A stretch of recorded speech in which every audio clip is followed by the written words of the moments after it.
This is Talk Business and Politics with Roby Brock.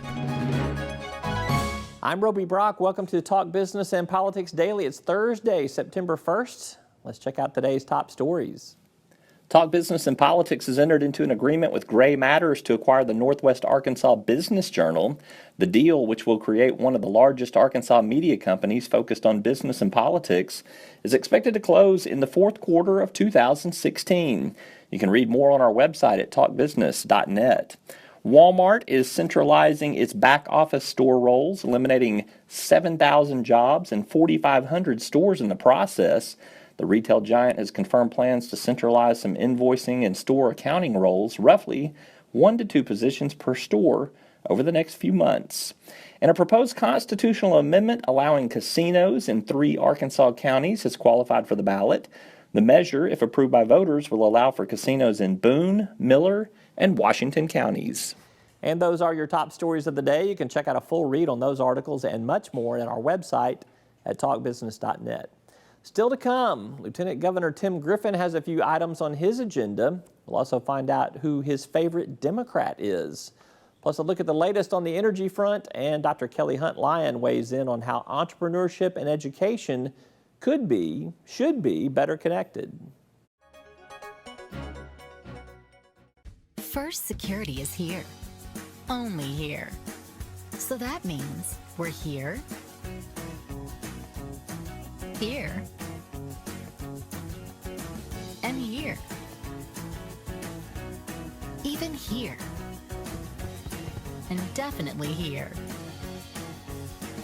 Because here is where we want to be for you. First Security Bank. Only in Arkansas. Arkansas's most abundant natural resource provides the core asset for Deltic Timber Corporation. In addition to the sustainable yield stewardship of its well-stocked timberlands, Deltic adds value by integrating its efficient wood products manufacturing facilities, as well as through planned development of commercial and residential real estate. Deltic Timber Corporation, creating value for a growing Arkansas. Lieutenant Governor Tim Griffin has held his office since 2015. He says he plans to run for re-election in 2018, but there will be a legislative session ahead of that in 2017. I caught up with the former congressman and U.S. attorney to find out what he may have working between now and then. I have been reading your Twitter feed. It is exhausting. You are literally in every corner of the state, pretty much every other day, as best I can tell. Who manages your Twitter account, you or one of your staffers? Well, we have two. You may be seeing a combination. I manage my own personal, and I tweet from the road. You'll see a lot of food tweets if it's me, because I love to talk about the food I'm eating, whether it be chicken fried steak or tomatoes or whatever. And then I have an official account, and my staff manages the official account. I look at the tweets before they go out and sort of put them in my language, but I'm spending a lot of time on the road, but I love it.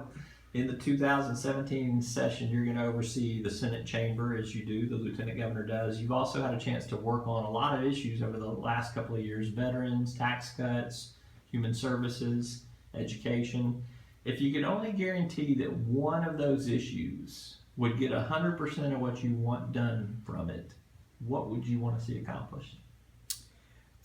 It would probably be buy-in, because it will take a while to do it, but buy-in for a complete and utter transformation of the way state government functions. Bringing it into 2016.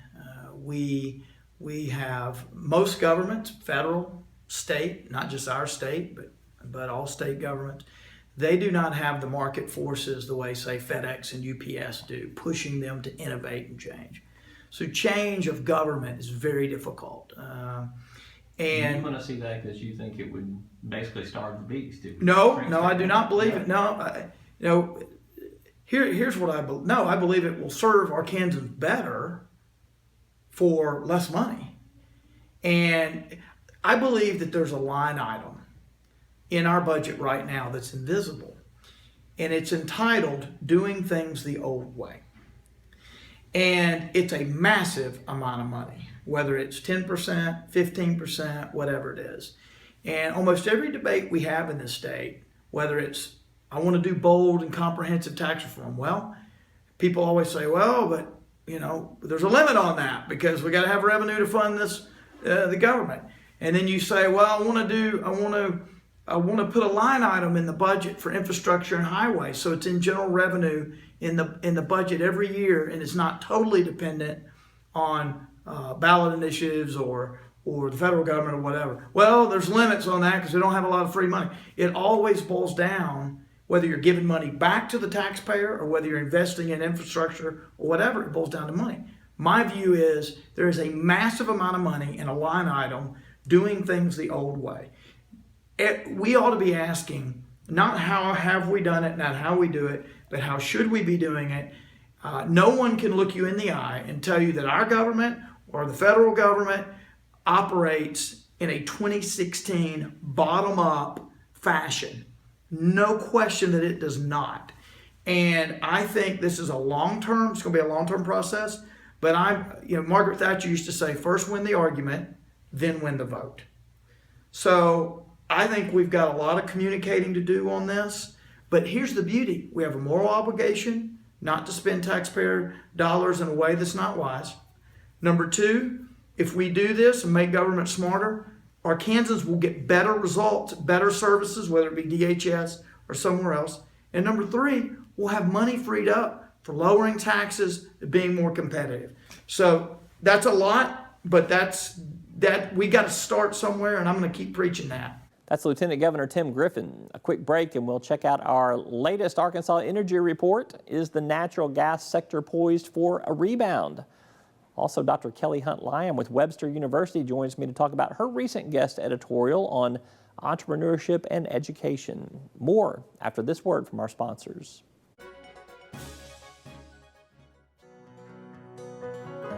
Each day, the promise of our nation begins again.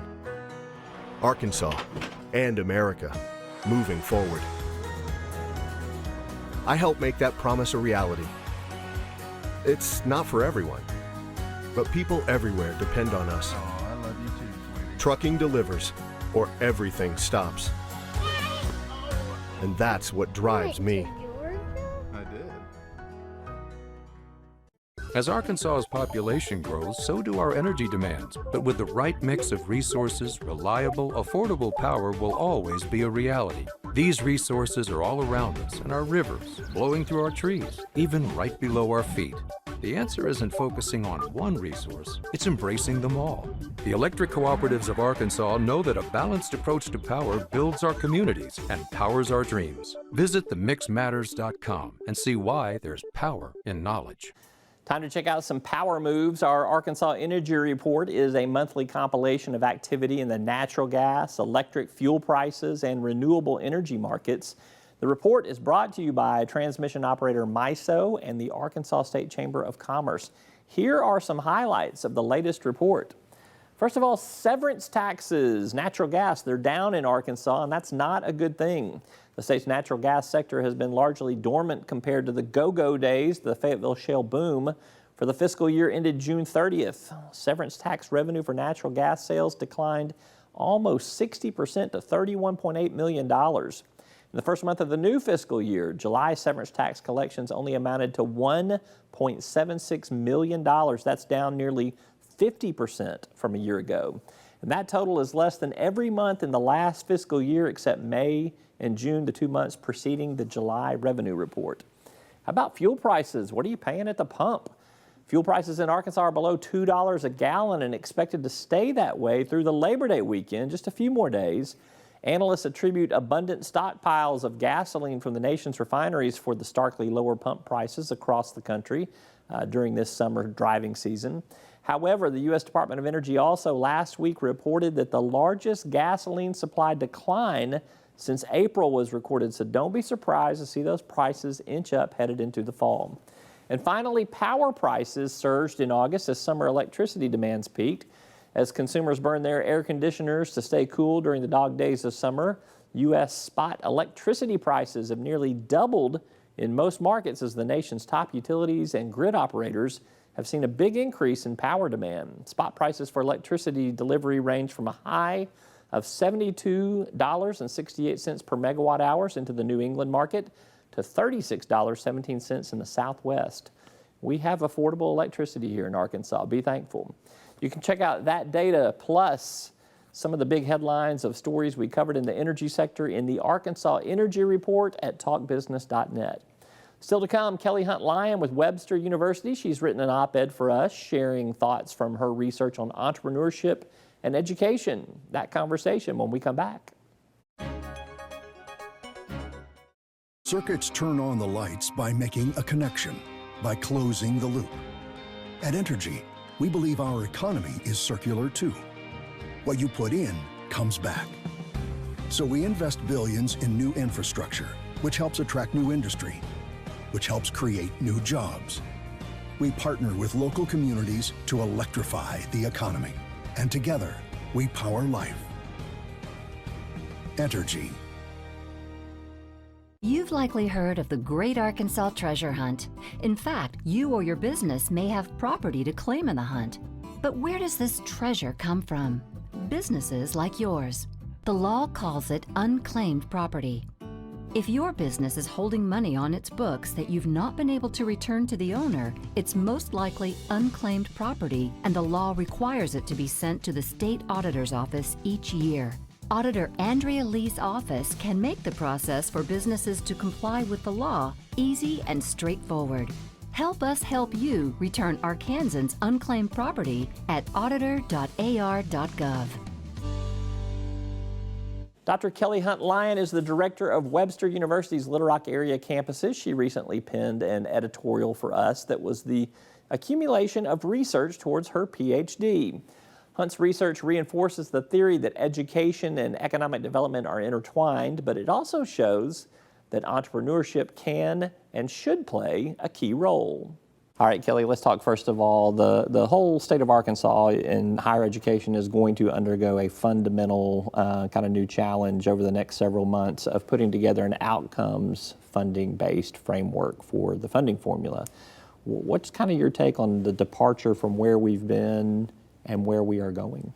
Well, Roby, by focusing it on the graduation rates and the back end of the process, both the funding and also how we help students get to those graduation rates is going to take a rethinking not just of the funding but the operations and the academics of higher ed. So to implement it successfully, I think we're going to have to look at the whole thing start to finish. Almost kind of a recalculation, a reset of what we've done? I would say rethinking and taking what we know works and what's good and what we know supports students on the front end, and then bookending that with things and support and programs to get them to the back end. Mm-hmm. So it's going to take, and of course, you know, funding and doing more with less is part of the contemporary higher education landscape. Right. So you have to get real creative to think about, you know, how do we readdress this issue that's so critically important to our state with, you know, not a lot more money and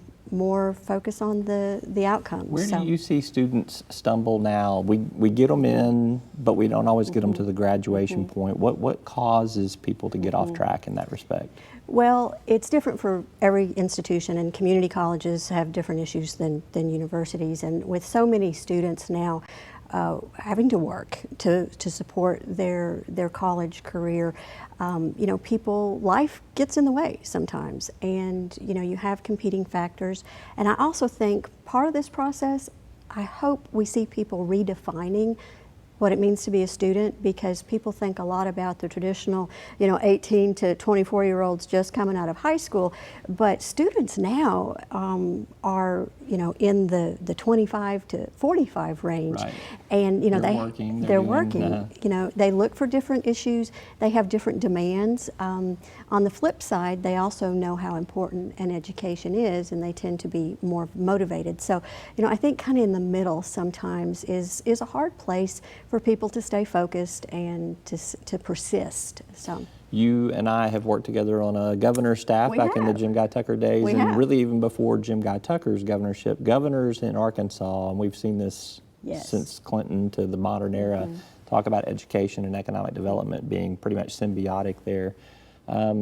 Is that connection being made at the higher ed level, do you think? I think it's being made at the executive leadership level with presidents and chancellors and provosts. And I think governors and elected officials, not just in Arkansas, but in states across the nation, have done a really good job in making that connection in the public's mind. But what I was interested in is looking closer at what does it mean to link higher education and economic development to a dean or a department chair, or really importantly at the faculty level. And so, you know, it's one thing to talk about it, and I think we should talk about it. I think it's true. I believe the two are linked. But how a busy dean or a busy department chair or busy faculty member with a teaching load or a research load or administrative load gets their arms around this, I thought it was important to look at some other states and some other colleges and get some ideas. So give me a couple of the ideas that your research kind of turned up. Well, one of the things that I think is significant, given Dr. Maria Markham's recent comments on your show about certificates that are aligned with regional priorities, that colleges and universities can get more points under the proposed funding framework, if that's how it shakes out in the end. But the potential is there and the discussion is good. Roby, if we can align what's going on in the classroom with what's going on in the region, it's a win-win. It's a better learning experience for the student. There's a job waiting for them potentially when they come out. And here's the interesting thing about, you know, the focus on entrepreneurship. There might be a job waiting for them, or they may create their own. And I think encouraging students to think about an entrepreneurial approach is starting to gain traction. Some other universities in other states are actually investing significant internal resources on commercializing student intellectual property, not just faculty intellectual property. So it'd be interesting to see if that trend makes its way to Arkansas. So this notion of entrepreneurship, your research also shows that it's different depending on the type of higher education institution. A land-grant university has a different maybe direction on entrepreneurship for its students versus maybe a two-year college. Absolutely, and you know, research in higher ed is a lot like the structure in higher ed. It's a lot of silos, and so a lot of research has been done on technology commercialization at a research university, or community engagement at a land grant, or workforce development at a community college. So we pretty well know what the traditional mission is, and we can look at the verticals. I wanted to look at what cuts across. Is there anything that they all do and they all share? And entrepreneurship turned out to be it, and there were, you know, there's 7 different factors that showed up enough that I thought they were significant. And, you know, I think it's important to note when people think of entrepreneurship that they think of more than just starting a business. And a professor that was not a part of my study, but is at Pace University, recently said that, you know, entrepreneurship is a mindset, and it's about solving problems and creating value. And if we can apply that concept to the higher ed outcomes-based process, you know, what it takes to flesh that out, and if we can think about reinventing higher ed to solve problems, which is the graduation rate, and create value both for the students, the universities, the region, you know, then I think we'll be further ahead. All right, Kelly, thanks. My pleasure. That's Kelly Hunt with Webster University. You can check out her recent editorial in our opinion section at talkbusiness.net. That's all for today's Talk Business and Politics Daily. Thank you for watching. I'm Roby Brock. We'll see you tomorrow. Until then, take care.